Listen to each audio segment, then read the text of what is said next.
Რჩება ბაზრობების დაკეტვამდე. იქ მომუშავეები ცდილობენ მაქსიმალურად გამოიყენონ დარჩენილი საათები. მოქალაქეები ამბობენ, რომ ამ შეზღუდვებით ხელისუფლებამ ისინი შიმშილისთვის გასწირა, რადგან შემოსავლის ერთადერთი წყაროს გარეშე დატოვა. მოსალოდნელ პრობლემებზე ლაპარაკობენ ბიზნეს სექტორის წარმომადგენლებიც.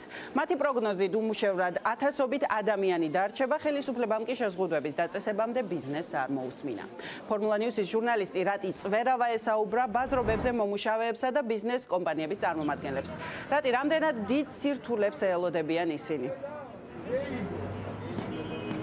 რამდენიმე საათი რჩება შეზღუდვების ამოქმედებამდე, რომელიც საკოორდინაციო საბჭომ დააწესა ხვალიდან 28 ნოემბრიდან. ქვეყნის მასშტაბით იქნება დაკეტილი დიდი სავაჭრო ობიექტები, სხვადასხვა ბაზრობა, მათ შორის მაღაზიები, შეზღუდვები მხოლოდ და მხოლოდ არ შეეხო სურსათის მაღაზიებსა და სილამაზის სალონებს.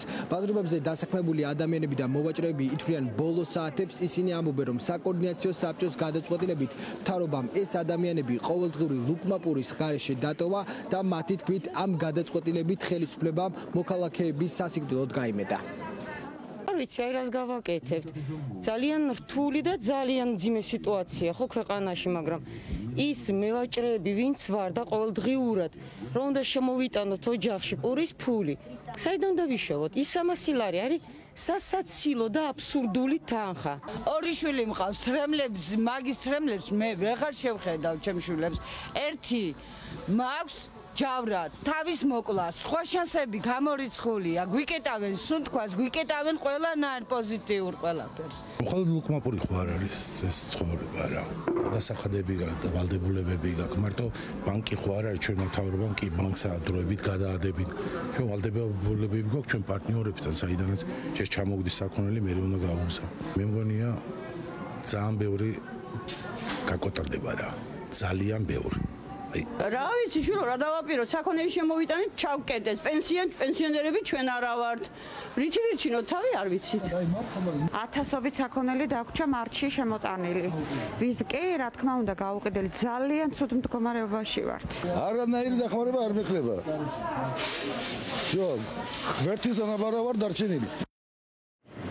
ხვალიდან ქვეყნის მასშტაბით ასევე აღარ იმოქმედებს საზოგადოებრივი ტრანსპორტი, ასევე შეიზღუდება საქალაქთაშორისო მგზავრების გადაყვანა, მათ შორის მუშაობა შეაჩერეს რკინიგზა, ავტობუსები და მიკროავტობუსები, წოდოთ მიკროავტობუსის მძღოლები ამბობენ, რომ ისედაც შემცირებული იყო მგზავრების რაოდენობა, ახლა კი მათ პრაქტიკულად აღარ ექნებათ მუშაობის საშუალება და რეალურად ის რამდენიმე ლარი, რომელიც მათ ყოველდღურად შეეძლოთ რომ ეშოვათ, ხელისუფლება მათ ხელიდან გამოაცალა. რას ვაპირებთ რა უნდა რავი სადამდეც ვიქნებით და მე რა კორონა მოკვლამს თუ სიმშილი მოკვლამს რა მნიშვნელობა აქვს მაგათ. უნდა დაჯდეთ სახში და ვიყვეთ ეგრე, ვინ მოგწევს, ვირას მოგწევს. ვირას მე სოფელი მაქვს, ცოტა კათა მიყვას, ღორი მყავს, რამე მივხედავ იმას და დანარჩენს რო არაფერი არ აყავს, არა, იმას ძალიან გაუჭირდებოდ. უნდა ვიყაჩაღოთ, ხო? დაუნახავ ვიღაცას ათმანეთს და უნდა წავართო, მივეპარო და ან დანადავარტყა ან რაღაც, ხო? რანაირად უნდა იშოვო, ესე ხო არ აყრია, ხო? 28 ნოემბრიდან ასევე შეიზღუდება რესტორნებისა და კაფე-ბარების მუშაობა, მათ მხოლოდ გატანის სერვისით ექნებათ მუშაობის საშუალება, ასევე დიდი სავაჭრო ცენტრები შეწყვეტენ მუშაობას.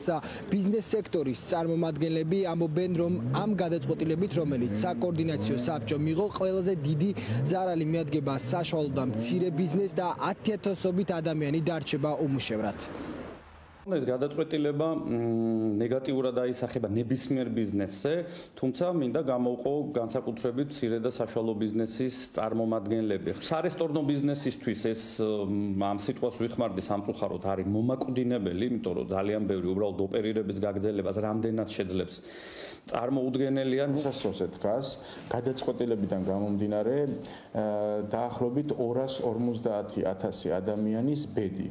ეს ციფრი არ არის ჰაერიდან მოტანილი, ეს პრემიერის მიერ გაჟღერებული ციფრი არის, ადამიანები რჩებიან ყოველდღიური შემოსავლის გარეშე.